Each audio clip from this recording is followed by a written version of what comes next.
Hi everyone. In looking through the homework tonight, I thought that number 71 looked to be quite challenging, and it is. So I thought I'd give you a video to kind of walk you through it. So in number 71, it gives you an equation y equals the square root of 7x plus 36 minus the square root of 5x plus 16 minus 2. So there's a couple of parts. It's asking you to graph on your calculator.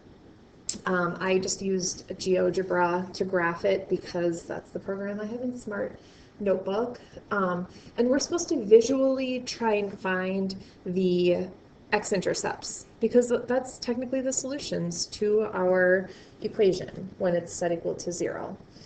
So where does it look like it crosses the x-axis? So it looks like it crosses at the origin. It looks like x is 0 at one of the intercepts. If I scroll, that's not what I wanted to do.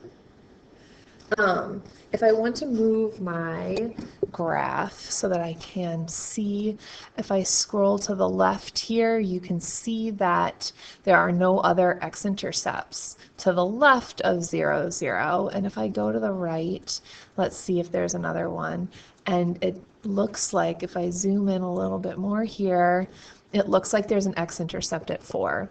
So visually, by looking at my graph, it appears I have two solutions where x is equal to 0 and x is equal to 4. So on the next part of the homework, the part B, I think it is we are supposed to algebraically find those zeros. We're supposed to find those solutions. So we are supposed to set our equation equal to 0.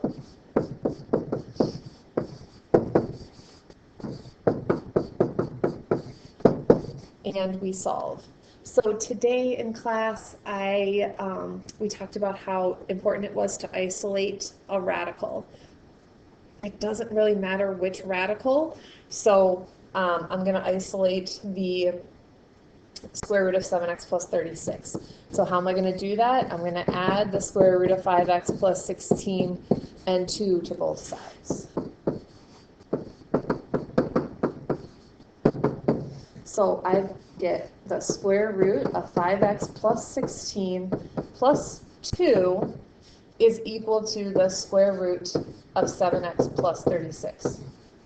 Why did we do that? Why did I want to isolate that radical? So I can square it, so that I can get it all by itself.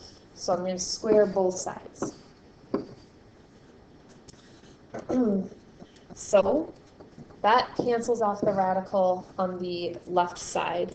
So I am left with 7x plus 36 is equal to, now this is where it's going to get a little tricky because I need to square my square root of 5x plus 16 plus 2, which means I need to multiply it by itself. So 5x plus 16 plus 2 times the square root of 5x plus 16 plus 2. And I need to FOIL. Well, the square root of 5x plus 16 times the square root of 5x plus 16, that means I'm squaring that term. And since I am taking the square root of it, squaring it undoes it. So I'm left with 5x plus 16. I still have to distribute that. So I have 2 times the square root of 5x plus 16. And I have another one, plus 2 times the square root of 5x plus 16. And then I can't forget the 2's. I have to multiply them as well. So I get 4 is equal to 7x plus 36. I have like terms. I have like terms that I can combine. I've got the 16, I've got the 4, and I've got the root 5x plus 16. So what do I have? I have 5x plus 20 plus 4 times the square root of 5x plus 16. is equal to 7x plus 36. I still have another radical. Since I have a radical, I need to isolate it, which means I'm going to have to do some more squaring. So I need to isolate it first. Okay, so I need to subtract 5x from both sides, and I'm going to subtract the 20. And I'm left with 4 times the square root of 5x plus 16 is equal to 2x plus 16. Okay. So now we have, we're going to square. We're going to square both sides. And if we were to divide both sides by 4, we would get a fraction on the other side. We don't, I know I said that we had to isolate that radical. If we keep it, it's okay if we keep that 4. So, because we're going to square it. Okay, so we have to square the 4, and we have to square the square root of 5x plus 16. So I'm going to get 16 times 5x plus 16, because this squaring undoes that radical. And I need to square the right side. So if I square the right side, I get 4x squared plus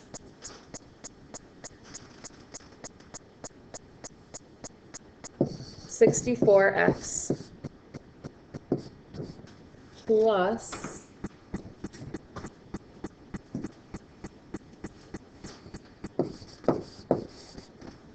256. Okay, now let's see, I can distribute. We're going to have big numbers. We could actually factor, we'll be able to factor some GCF out.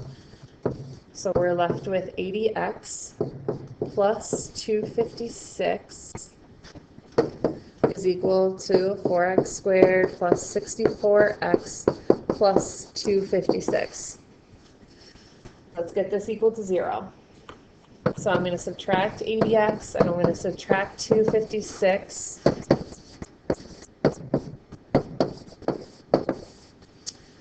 That cancels. We get 0 is equal to 4x squared minus 16x. That cancels. That looks a lot nicer to factor, doesn't it? So I have 0, and my GCF here is 4x, so I'm going to take out 4x, and I'm left with x minus 4. We are fully factored, so we have x is equal to 0, and we have x minus 4 is equal to 0, which means that x is equal to 0, and x is equal to 4. I don't really have to check the solution, just because I saw on the graph that I thought that my solutions were going to be 0 and 4. So I don't have to plug it back in, just because that's what I assumed it was going to be in the first place. So I know they're both going to work. Part D was just to compare your answers. So we got the same exact solutions algebraically that we saw visually on the graph.